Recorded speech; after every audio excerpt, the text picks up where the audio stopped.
Welcome to the club, cause you're that kind of nerd. Hello, and welcome to the club that is That Kind of Nerd, a show where we talk about the nerdy things that we're passionate about, and normally we judge each other on what we bring to the table. This week, I am joined by the one, the only, Josh Burns. What up? I say normally we judge each other on what we bring to the table, but it's just Josh and I, because unfortunately Brian cannot be here today. He just recently purchased a bat-shaped plane, and now there's an individual out there fighting for justice, but as I'm sure you guys think, that is completely unrelated. So it's just the two of us this week. Well, whatever. So there will be no winner at the end of this. The winner of last week will still host the next time that we all get together. All right, so the two of us recently have kind of gone down a rabbit hole of not only going, hey, every streaming service right now is making some announcement of, I'm taking this away, we're taking that away, we're putting ads on, we're taking tiered prices differently. And there's kind of been one holdout to a lot of the crazy, wild swings of the streaming services, and that's Apple TV Plus. And I'll be very honest, I've had Apple TV Plus since the launch, and primarily because it was like free for the first year.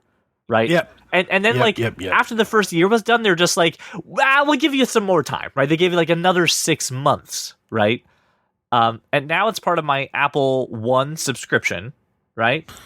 Right. And with the exception of Ted Lasso, I was not a religious Apple TV Plus watcher, which I can assume. Did you go down that same kind of path there? Like, it was free, you had it. Like, what was your relationship with that streaming service? Yeah, and I didn't even really I came late to Ted Lasso. So like it was there, right? I just never dove into it. But with the way that the streaming services and catalogs have gone, it's also now become to the point of, hey, if I'm paying for something, I should probably check it out and see how it's going over there. Yeah, that wasn't that wasn't my experience. What it was, man, first of all, Netflix is shit. Mm-hmm. I mean, I don't know what happened. I don't know when Netflix became the place where nothing but European and Asian content is posted, and I'm sure some of that's fine, but like the bulk of, you look at like what's new on Netflix, it's nothing you've ever heard of, and most of it is not interesting, and you're not going to watch it. And here and there, Hulu has some, like The Bear, obviously, Handmaid's Tale, and there's some stuff. Yep. There's some stuff, right, and Max Warner show, whatever it is now. They're doing a big, right? There's going to be like another merger there, which is even more confusing. But like I saw on Reddit, this is like Thanksgiving, I'm just like doom scrolling Reddit. And I saw this post, which was like, why does Apple TV Plus have so many of the best streaming shows you've never heard of? And I thought, I mean, other than Ted Lasso, what about? Oh, and then there was Shrinking, which I watched, and there was Severance, which I watched. Right.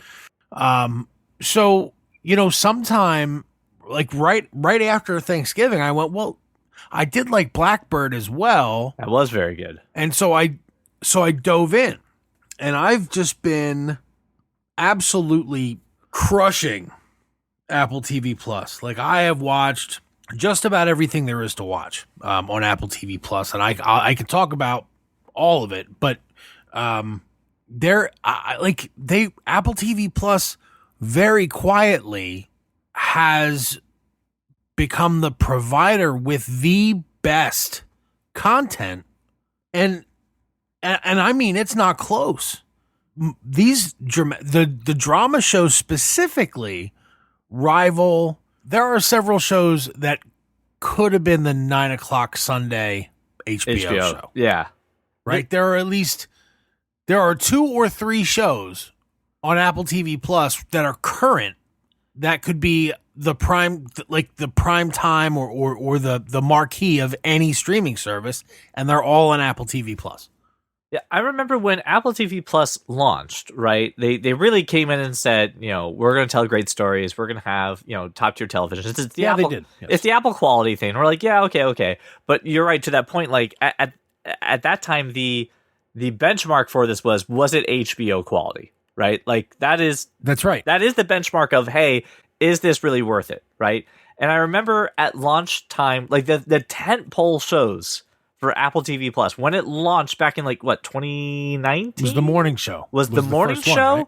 C, which had Jason Momoa, Dickinson With Haley Steinfeld. with Haley Steinfeld, yes, and then the last one at the time, right, for hey, tentpole thing was For All Mankind, and C got panned by the critics and wasn't very good. And I know there's some people who really like it, but I remember somebody asked me, hey, can I borrow your Apple TV Plus so I can watch C? And I'm like, yeah, okay. Enjoy your Jason Momoa show. Go for it. The morning show was interesting. It was just highly topical at the time. And For All Mankind sounded really cool, but I did not jump into it because of the initial response of C isn't that great. And I was like, oh, well, by extension, nothing's good, right? It just wrote off the whole streaming service. Well, because they didn't For All Mankind wasn't a show that was marketed at all, really. No. It just showed up, and you're like, well, I don't know what this is. The only show they're marketing, the morning show and C. Yep. And that's it. Yep. So I was curious. So what show though then led to you kind of investing your time into Apple TV Plus? You mean most recently? So watched Ted Lasso. Was Ted Lasso the thing that made you get into it? Ted Lasso, shut up yes, about it. You're like, fine. I'll open the damn app and I'll watch Ted Lasso. Right. But Blackbird was a mini series, and that was also excellent. And Apple TV Plus had the Tetris movie, and that was also very good. This was. But there's a mixture of content here from limited series to stuff that's ongoing. If you haven't watched Silo, I think it's Silo, not the Silo, but whatever. If you haven't watched that, you need to watch that. You need to watch Suspicion.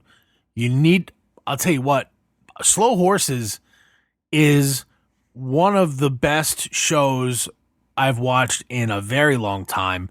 But the show that got me into this cycle, this binge cycle on Apple TV Plus was Tehran. And there are episodes that are as intense as any Homeland episode. Whoa. Dude, it is awesome. It is awesome. And the great thing about Tehran is that this is a Mossad agent that, the resources aren't the same as what Carrie Matheson had. And she's got nowhere to go, and she's just kind of making stuff up as just trying to stay alive, trying to escape and accomplish what she was there to do. And it's 2 seasons, and it is current. There, I understand there will be a third, but that's the one that got me absolutely hooked. And this is a show that is almost exclusively subtitled, and I've long been not a subtitle. Right, you just said that was one of the problems with Netflix, right? Was that it's all foreign language shows. Well, yeah, but a lot of those are dubbed, and I hate that more. Okay, gotcha. I don't mind a good dub. No. It's not like the I watched The Rain exclusively dubbed. It's never good. But Tehran made me completely put my phone away and just focus on what was happening. And it was unbelievably good. And but the Silo, the Foundation, again, Suspicion, Monarch, which is the sort of the Godzilla spin-off show that has Kurt Russell and son in 2 different parts of life, right? Yeah, playing the same character in different same aspects character, of life. yeah. Young and old. Also excellent. Like every single thing that they have done. Severance was the weirdest fucking thing I've ever watched. I remember you talking about Severance. It's so good. I remember you talking about Severance. And it's so good. Where you were like, you were talking with Laura, you're like, that was the longest show I've ever watched. That took me a lot. And she goes, honey, that was the pilot. And you're just like, oh shit. Like, wow, that thing was like heavy. And it was just one episode that like blew your freaking mind. And then there's like a whole damn season around it. Well, because the show's a giant mind fuck. That's why. Yeah. The show that got me into it, and then recently, because I fell off, was For All Mankind. Because the premise was so interesting, right? What if the Russians landed on the moon first? What if America lost the space race, right? Just what would that do to society? And it reminded me of like Man in the High Castle and stuff like that, or what is it, 11/22/63, right? That 63, yeah. That alternate history stuff, which is sometimes really fun. And the first season was really good, and I remember ending it going, the second season wasn't available. I'm just going like, where do you go from here? Like, there's not a lot of wiggle room, right? Okay. And I gave up on it. And then recently you were just like, tell me you're watching this. And I'm like, oh, I fell off. Right. Like, just shut up. Stop. You're wrong. Go back. And I started going back. It's now 4 seasons, right? And I finished the second season going, where the hell are they going to go with this? And then the third season, I'm like, oh, this is awesome. And then I got done the third season. I'm like, where are they going to go with this? And there's the fourth season. Now I'm like, where are they going to go with this? I want to know. So like every season was a build up. And that show is filled with not only great actors and great, what I like about this too is the production value for it is we're not going to spend like She-Hulk was what, $225 million for like one season. And like they blew up their budget, right? It was too much. Where Apple TV Plus and Sony, they're like, listen, this has a big budget because we're on the moon, right? Like, we're in space. There's CGI that has to happen here, right? But we're not going to make it so good that it's, oh my God, that costs too much money. But also, it's not going to look like the CW's Flash. Like, we're going to find a happy medium for this. And that way, you can do interesting stories and tell really cool things, and you're not going to be pulled out when they're on Mars on a rover or someone's bouncing on the moon. And we're really going to focus on what's happening in the human element for this. And it's a really good story. And it has no business being good. It should have been shallow. It should have been a shallow story of we lost alternate history, we changed things, and right? But it's not. It's this really good story about the people. And that's what I'm finding more as I watch other Apple TV Plus content, like Little America, which is a really great anthology series, where it's not about the spectacle. And don't get me wrong, there are things to look at, right? I think we can both agree that the season openers, and especially the season closing shots of For All Mankind, are fantastic, right? They're so well executed.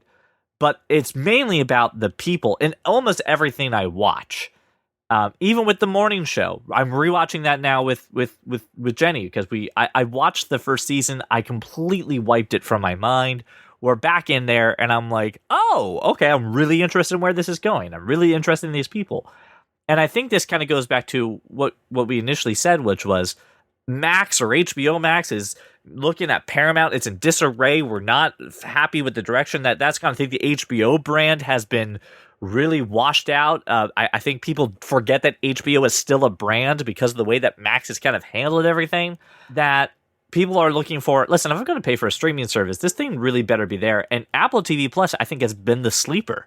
I really think it has. It even has things from like they did a reboot of Ghost Rider from my past. Not Ghost Rider. That would be great. Ghost Rider. Writer, right? Yes. From the 90s. Not interesting for me as a 35-year-old guy, but my daughters are pretty interested in it, right? They got the Snoopy stuff. That I'm just browsing around this catalog going, oh, I may give that a shot. Oh, I may give that a shot. Oh, I may give that a shot. Like, I just got done For All Mankind, and I'm just like, that was really great. I can't wait. I should go deeper down this rabbit hole, which is what I used to do with Netflix. It's what I used to do with Hulu. I've added a ton of stuff into my up next. Peter Capaldi has a new series on there. I just saw that record. I have not he also has a limited series called in the wee small hours or something like that. I don't know, but like again, just stuff that you're like, wait a minute, these are like this is really good story. These are really good actors. This is a really good whatever. So For All Mankind, I was resistant to even start, and you've recommended it a bunch of times, but I was resistant to start. My problem is when you have Joel Kinnaman as kind of the main character of a show, Joel Kinnaman, whose default expression is deranged or like unhinged. It's very true. Right? It's like his resting face is unhinged, which is interesting because a movie released in 2023 called Silent Night, it's a revenge film, and Joel Kinnaman doesn't speak. Yeah. And so all you have is this unhinged face trying to be expressive. Come on. He was not the right cast for this. Anyway, I like Chantal Van Santen who plays his wife. Mm-hmm. I really like Ren or whatever Margot, I can't remember her, Madison. She was really good in The Looming Tower as the Jessica Chastain Zero Dark 30 character. Yes. I can't remember the name there either. But like it had enough draw to where I'm like, all right, this is good. The thing that I appreciate about that show the most is that at no point was I like, that's too far off. That's too far over the edge. Correct. There's nothing where I'm like, this is not feasible at all, because the way that they lay things out, what do we know about space travel, really? I mean, what? Just normal people, nothing, absolutely right? nothing. We know. You will Absolutely die nothing. if you go outside. That's as much as we know. But here's look, what they did with this show was like they did what we discovered resources on the moon and we're going to mine them, and that allowed for XYZ. Right. And all of a sudden, it's like space exploration isn't a sci-fi Star Trek thing. It's a science thing. Mm-hmm. And so the show that should not be believable at all doesn't seem so far-fetched. Yeah. Right? And I can't wait for season 5. Yeah, it's just one of those things. Well, they also bring you along, right? Because they do advanced math and science, right? And you're like, I don't have a PhD. Right. I don't know what any of this means. But they're like, well, we're going to explain it. You're like, yeah, of course that trajectory is good. They'll be fine. They could get it into orbit. Yeah, okay, we're good. You're just like, yeah, I have this PhD with you. We're all on there. But even when they are adjusting timeline stuff, right? And even when they're doing things of this is a thing that happened in history that parallels that. For example, there's a terrorist attack in the one season, and I text messaged you, and I'm just like, hey, yep, is this parallel with the Oklahoma City bombing? And you're like, yes. Weird from like the images. story. Well, that's the other part. No, but the things you see, the camera shots they give you are very similar, right, to the things that we saw right in real life.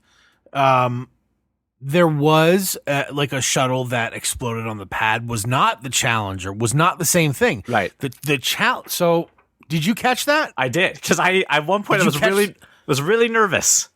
But did you catch the Challenger parallel? But her hair, the like co-pilot like looked like the teacher. No. Oh no, then no. No. That was Sally Ride. Sally Ride was a legit. Sally Ride was not the teacher. Right. She was a real astronaut. Okay. No. Kind of missed it. So the parallel is that Margot noticed that when she caught the O-ring. Oh, the O-ring. Oh, freezing right. thing. Yes. Okay. And she was like, they're gonna try to launch this in Russia, and it's gonna it's pretty cold. It's gonna blow up. And they were. And, so everybody was like, well, great, then they're not going to get there, right? Yeah. But she then, right, she shared that with her counterpart. And the thing that ended up happening, and I'll spoil it a little bit, is they ended up launching this ship that essentially was a defense system or an attack system. But it was because Margot gave this secret away that averted the Challenger crisis, which would have happened in Russia. In our timeline, it would have been here, but in their timeline, it would have been Russia. Interesting. In our timeline, it was here. Right, yeah. But because that's little things like this that the show does. They got good attention to detail. That blow me away, right? They managed, and there was no. The one thing they didn't address at all, right? Because we don't know anything about the Berlin Wall, like because the Soviet Union is very much alive and well. Yeah. In the 21st century, right? This is there's still a world power. But I mean, and there's just little things that you notice, like, okay, North Korea is still batshit crazy, but they're a part of things, right? They're like, oh, we're not going to do nukes anymore. We're going to try to shoot shit into space. We're like, oh, okay. They're still crazy though, right? So much stuff changed, right? Because the Russians were the first to. And that's the question: what would happen if the Russians landed on the moon, won the space race? Yeah. We go, you don't win. We have unlimited resources. We'll continue this forever. Right? We'll just keep moving the goalpost and chasing it. And because of that, the entire world evolved. Yeah. Right? You could argue that the world very likely is a better place because the science is evolving further and faster. Way faster. Yeah. Right. And just it's so interesting to watch. It's just a very, very cool concept.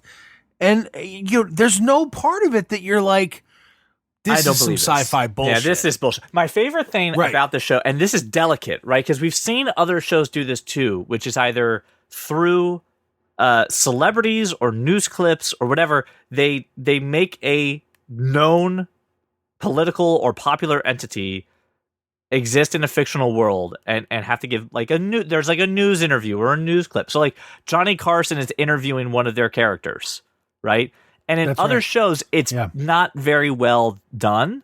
And this, they're like, listen, the mouth moving. We're gonna have Johnny say something. We're not gonna make you focus on this, right? We're gonna focus on our character. We're gonna have Al Gore say something, but we're also gonna cut in the clip of Letterman going, "What else has Al Gore invented?" But we're gonna put it in context. So we're gonna use clips that exist, and we're gonna make it fit our fictional universe. We're gonna make some new clips, but we're not gonna try to sell you that this actually happened, right? We're just gonna make it believable enough that you're not pulling out and going, well, they deep faked this character or they deep fake that person for it. They do it sparingly. That is important to storytelling and not just look what we can do, right? Because otherwise the show would just be full of let's make historical people say dumb, weird things that are outside of our timeline. And I like the way they balance that. So like for me, this is besides Ted Lasso, For All Mankind is the tentpole show that you should go watch. A, because there's a lot of seasons, right? There's a lot in there. And then when you're done, I think you're going to want to open up the labyrinth and go into Narnia and continue to go down the rabbit hole. You seem to disagree. I do. And not because For All Mankind isn't great, because it is. But that's not the show. So I want to here's this a weird scenario, and it's something that For All Mankind made me think about over and over and over. Just in your mind, picture a world where the Soviet Union is as powerful as the United States. What does that world look like to you in your mind? Dystopian? Dystopian. Yeah. Right.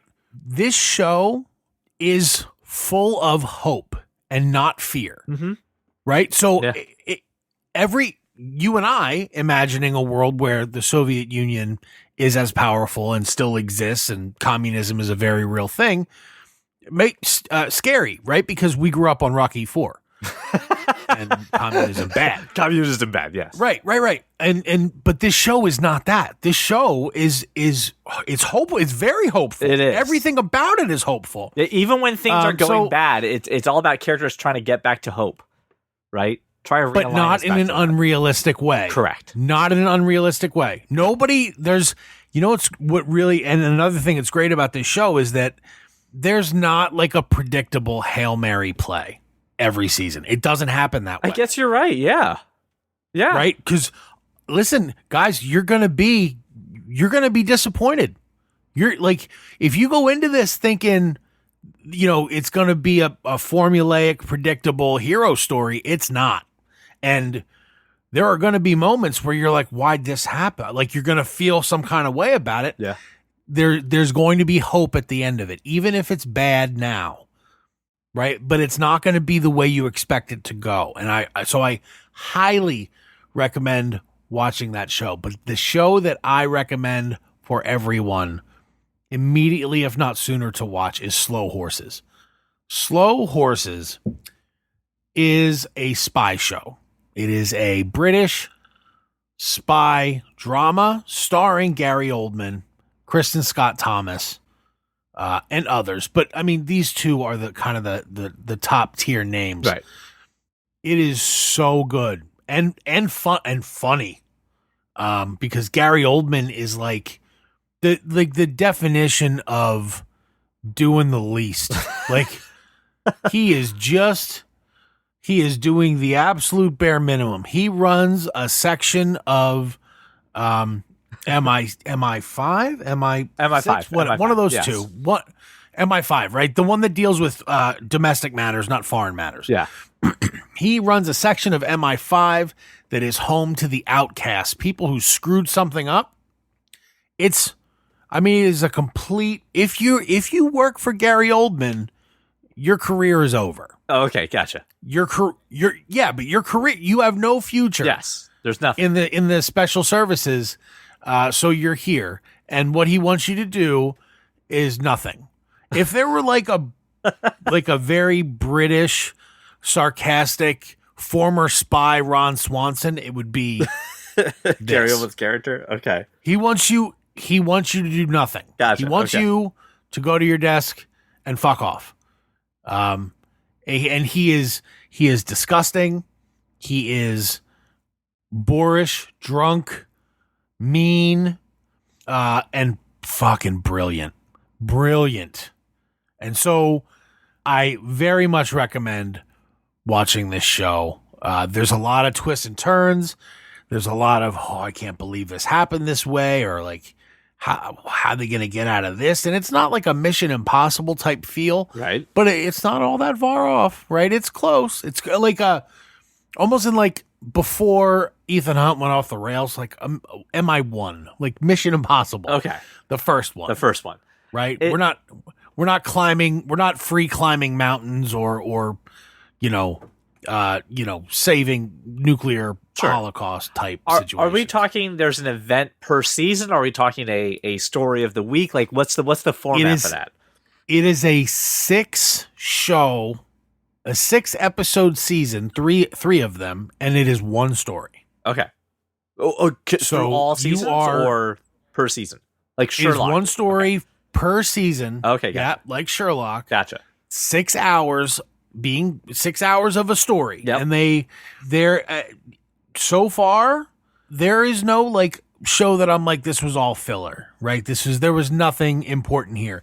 Even from the very first episode where they have to give you a bit of background, it doesn't feel like this was useless or right. I could throw this away, because there's references back to, but like you must watch Slow Horses. It's really, really fantastic.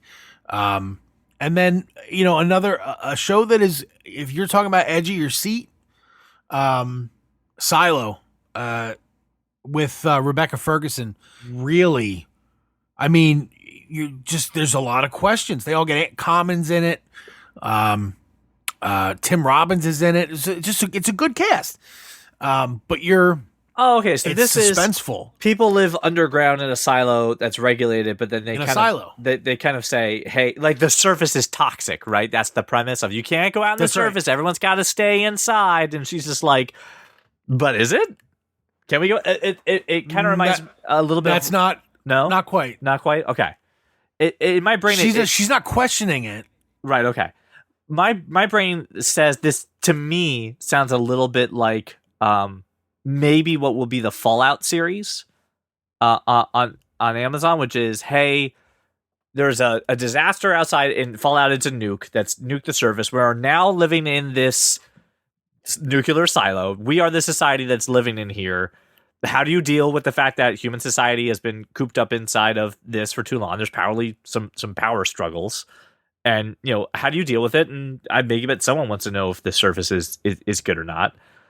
How many seasons does this Silo have? Because I think it's relatively new. Silo, it is new. It was 2023 was the first season. One season right now. Right. There's but it's right. It's greenlit for a second, but I don't know when. There's no dates. That is the thing that I've noticed with Apple TV Plus versus other streaming services also, which is they greenlit more follow-up seasons to shows than like Netflix or HBO or anything would do. I know they just canceled a show after 3 seasons with Keegan-Michael Key, but like C even has a few seasons, which everyone said wasn't a good show, so why do it? So they give shows a shot a little bit more here. So it seems like if you land on Apple TV Plus, while you may not get the viewers that you would on Netflix or Hulu or Max, you do get the time to flesh it out. And then hopefully what we're doing right now is saying, hey, we'll help you find your audience, right? We'll help you get there. Yeah. And listen, I understand what you're saying about C, but C it's not rated badly. 96,000 reviews. It's a 7.6 out of 10. Right. And on IMDb, that's pretty high. Yeah, I'm just saying for the people that I go to for reviews, the people that I trust for their opinions of this is worth your show, this is not worth your show, they were not kind to see. But also, again, it was like Slow one Horses, of the first launch just to shows. I'll give you a reference point. Slow Horses is an 8.1 and Narcos was an 8.8. Like if that helps. Like Narcos is a pretty big title. Yeah. But pretty is that good show? Is right? that because the other seasons in Narco weren't received well? The later seasons in Narco weren't as good as probably the first 2. Well, so Narcos is multiple shows. You have 3 seasons that are Narcos, and then it went Narcos Mexico, which is a different show. I stopped after season 2, I think it was. So I didn't I didn't finish all of Narcos. Look, I'm not. It's good. It's really good. And while we're on Narcos, I'm going to transition into the guy that played Pablo Escobar, Wagner Moura, because I liked him so much in Narcos, and I noticed he was in an Apple TV Plus show. I watched that, starring Elizabeth Moss. It's called Shining Girls. I got to tell you, I'm going to have to go back and watch. It also has Jamie Bell, who I love. He's a character actor. But I'm gonna have to go back and rewatch the entire show, the whole first season, because I've got questions. It is interesting as hell. Oh yeah. And it was really friggin' good. It was there's nothing I've watched on Apple TV Plus. I just started, truth be told. Right. There's nothing I've watched on there that I'm like, oh, this is really dog shit. Like all these shows are getting like a 7+ rating. Right. On IMDb with tens of thousands of ratings. Yeah, like I watched, or I'm starting to watch. There's a documentary called John Lennon: Murder Without a Trial. I'm a couple episodes into that. It's definitely really good to look at. I saw now. Here's the other piece of this.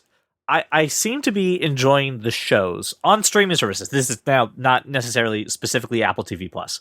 Streaming services. I'm really enjoying watching television shows. I'm not getting drawn to the movies, and I don't know why. And I don't know if that's just CJ's brain is dumb and therefore that just explains it all, but like I haven't been drawn to watch the movies that are on these streaming services. I don't seem to have any interest in Flowers of the Child Moon, whatever the Martin Scorsese movie is. Killers of the Flower Moon. Killers of the Flower Moon. Right, Killers of the Flower Moon. Yeah. I don't seem to have any interest in that. I know that there are some other popular movies that are out right now that are streaming. But if it's not in theaters and I didn't see it, I don't know why I'm not sitting down to watch these movies at home. All right. Well, let's for a moment just go into the movies, a few of the movies that are Apple TV Plus. Right? I said Tetris. Yep. I did watch Apple Tetris. TV It Plus. was good. It was good. It was right? good. Yes. I didn't watch Cherry, right? I did, and I loved it. Okay. I watched recently The Family Plan, which is Mark Wahlberg. Mark Wahlberg, right. Oh, it's so crappy. Yeah, this is Mark Wahlberg. I watched Ghosted, which is again, that's on my another list. Campy. Chris Hemsworth good. movie. Yeah, the trailer made it look fun. Yeah. But I heard I watched Palmer. Okay. What's Palmer? Yeah, I watched Palmer. Palmer has Justin Timberlake. He plays an ex-convict. It's a story of this guy bonding with this kid. It's great. The greatest beer run ever was Zac Efron. Zac Efron. Yes. Awesome. Sharper, which has Julianne Moore, Sebastian Stan, others. That sounds really good. Right. The Banker, which is Anthony Mackie and Samuel Jackson. And, yes. I saw trailers for this. Nicholas Hoult was awesome. Causeway, which is Jennifer Lawrence and this dude who's coming up. What is Brian Tyree Henry? Jennifer Lawrence and Brian Tyree Henry. So fucking good. Have there been any misses? Like I know Coda was an Academy Award movie. Right? Look, the family Plan's a shitty movie, but it was fun. Okay. Right? Ghosted was a shitty movie. It was shitty, but it was fun. I have not watched either of the Tom Hanks movies. I did not watch Finch. I did not watch Greyhound. Coda won all kinds of awards, but I didn't watch that. The Will Smith Emancipation movie, I started and I was like, I don't know if I'm in the mood for this. Right. Okay. It's just that's also kinda, pretty heavy so subject matter. So I can give you that. That's right. I mean, I didn't watch Fingernails, but that's got a great cast as well. I didn't watch The Beanie Bubble, great cast. I think that's a show, isn't it? Isn't the Beanie Bubble? Yeah, that looked dumb. It's a movie with Zach okay. Galifianakis, Elizabeth Banks. Yeah, it looked really dumb. Well, yeah, and who cares about that story? About Beanie Babies? Right. I don't care about. I had a friend whose parents were deep in the Beanie Babies rabbit hole, like down in the basement. Please don't go to the Beanie Babies sections. My father's store sold them, so I had to deal with these crazies. I want to hear those stories someday. That's the one. No, no. There's too much trauma there, CJ. Touche. Well, there's some doors you just don't open. Just don't open. Yeah, I saw another one. It was Beanie Baby release day. Don't open those doors. That and iPhone Day, right? Flora and Son was another one that had Joseph Gordon-Levitt in it, and I remember watching the trailer, just going, "This looks really dumb. Like I just don't want to watch. I just don't want to watch this movie." So they seem to be doing. And again, this is. I know you've highlighted Apple TV Plus programs for this. For me in general, and I don't know what it is. Probably CJ Brain Dumb. I can't commit myself to sit down and watch a streaming movie. But if you put me in front of For All Mankind, I'll watch 5 episodes. I'll give 5 hours of my time for it, right? I'll go binge 3 hours of the morning show, which is, it's just, again, I think this is my brain being dumb. So here's the end goal for this. And I don't know if you have more to say about Apple TV Plus. It is $10 a month, right? If you get Apple One, it's included within Apple One. And that's of course, that gives you iCloud storage, it gives you their news app, like it gives you everything that Apple offers. At $10 a month, this is one of the cheaper streaming services that also does not have ads. There is no ad tier. It's all ad free. Everything's got 4K, which I can't believe I have to say that it complies with that. And it's watchable even if you don't own an Apple TV Plus, an Apple TV, I mean.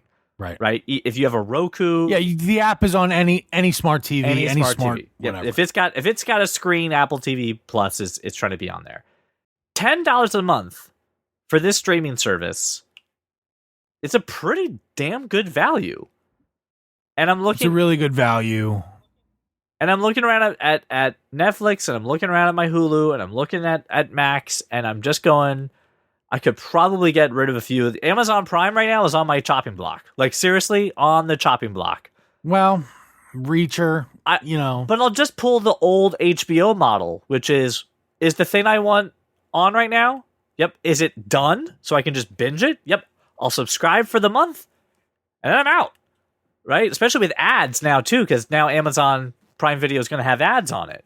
I had to pay $3 a month to not have ads on Amazon Prime, even though it's never had ads before, but now it does. Thanks, Jeff Bezos. if it's going to have ads, it should really be included in your Prime membership. Right, but it's not. So Starting January 29th, Prime Video movies and TV shows will include limited advertisements. This will allow blah, blah, blah, blah, blah. Prime Video customers have the option to pre-register for the monthly ad-free option, which won't be billed until January 29th. So, yes, you would have to pay more. it's what, $3 a month? Mm-hmm. Right. So on top of your Amazon Prime membership. Well, that's the thing, is that I can't, obviously I'm not going to cancel my Prime membership. Right. Prime itself. Right. Right, because I want the things I order here in 2 days, and I don't want to pay for shipping. Right. Right. I want to be able to shop at Whole Foods. Right. Yeah. I want to be able to shop at Whole Foods without going to Whole Foods. Sure. Right? That kind of stuff. Like Yep. There's value to Prime. 100%.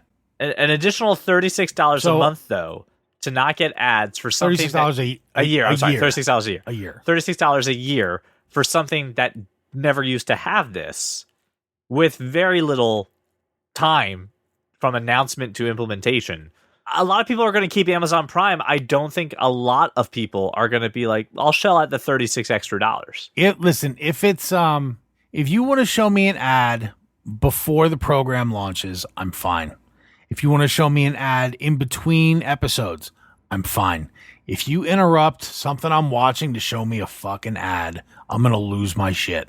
And that's the thing. I don't know if that's how it's going to, because if I look at Hulu, because Hulu with ads has ad breaks in the middle of the program. Right in the middle shit. Right in the Oh, middle I of hate stuff all the time. Right. It's the reason that, again, for that platform, when we got Hulu set up, we're going to get ad free.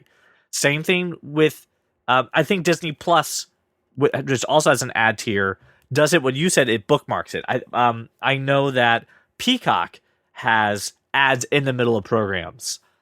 Or sometimes if you're watching like a movie on some of these services, they will do the ads up front, and you got to watch, 90 seconds of ads and then you enjoy your movie, right? I know like Tubi and a couple other ones have natural commercial breaks just like they do, but I'm watching Percy Jackson on Disney Plus right now, right? Very good. Highly recommend. Excellent. It's a great show. But you can see the ad breaks that are built into that show. It's edited like linear television used to be. And because I don't have ads, what should just be a natural continuation is a hard cut, a black screen for about 2 seconds, and then they take you into the next scene. And you're like, clearly, right. You're going to put the ads right there.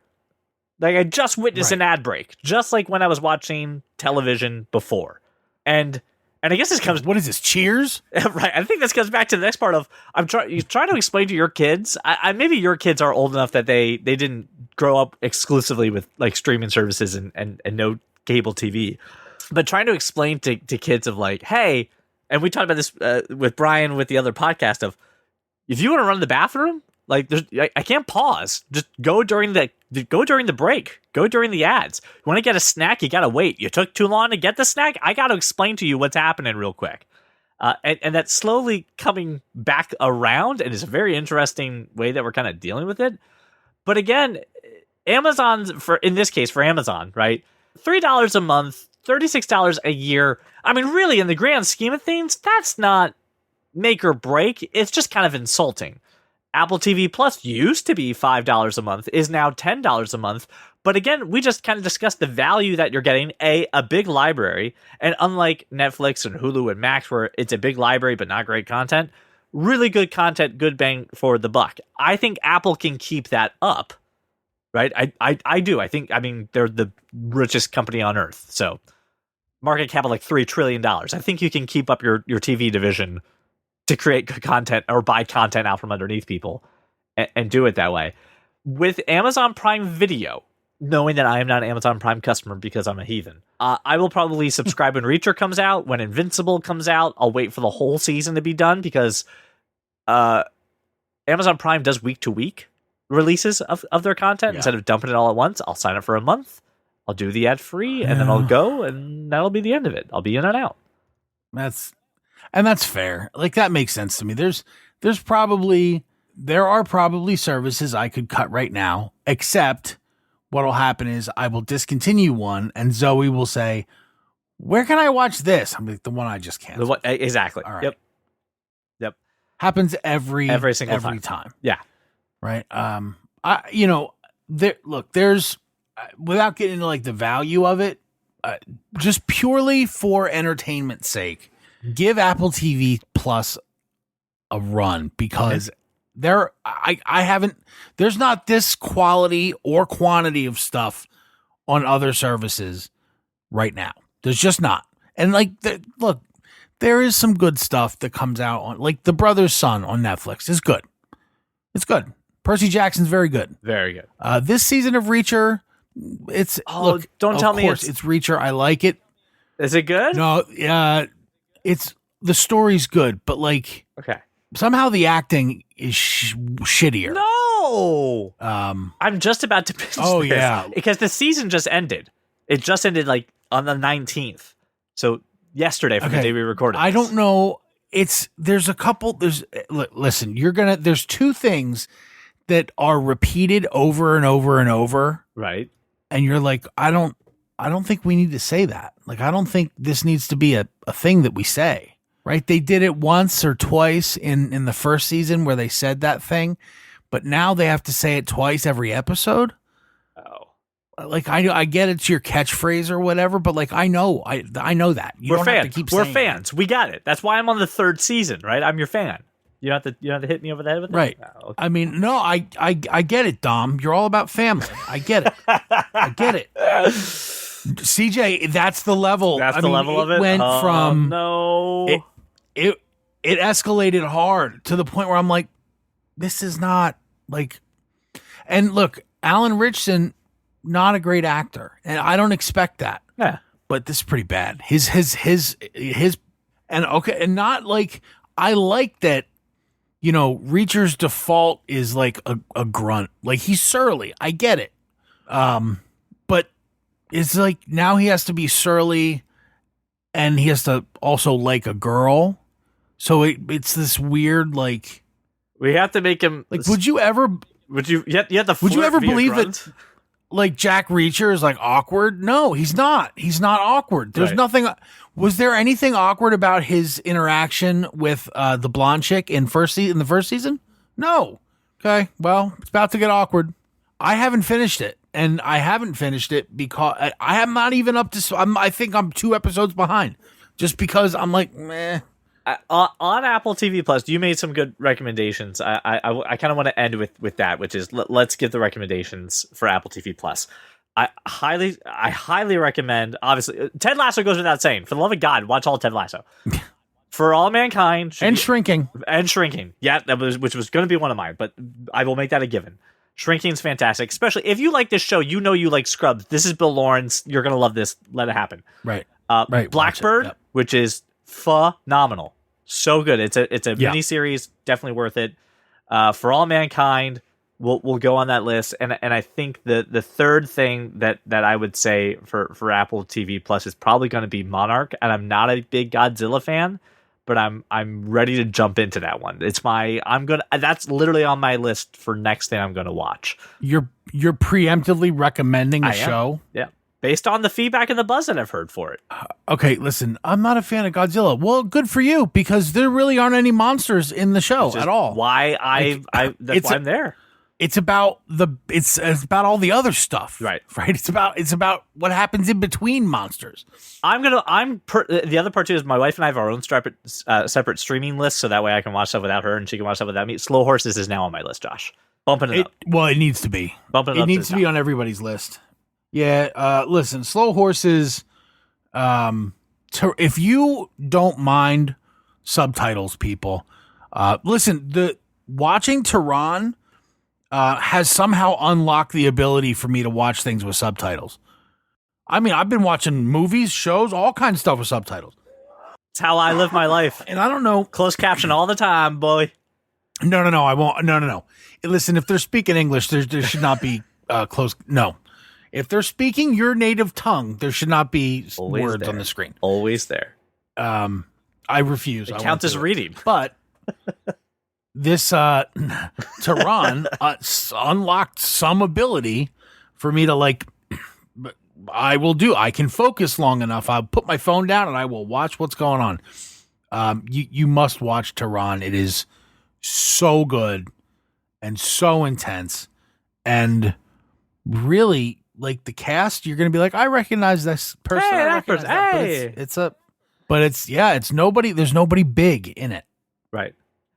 And I know that this all sounds like an ad for Apple TV Plus. Just so we're all clear, there's no money exchanging hands here. These are just honest opinions of what's going on. All right, well, listener, you now have a homework assignment. Listen, if you're listening to the show, you probably have an Apple product, right? If you just recently bought an Apple product, you probably get a couple months of Apple TV Plus for free, but you can get, I think there's a week trial before you pay $10 a month for it. And if you have Apple One, and if not, probably look into it if you have Apple products, it's just bundled in there. So you're probably paying for it. Go use it. It's definitely worth your time. So thank you so much for making us your walk around your neighborhood, your drive to work, whatever it is we are in your life. If you are waiting to get a VR headset from this fruit company, I would love to very much hear about your experience about it. So we will talk to you on the next episode. Well, welcome to the club, cause you are that kind of nerd.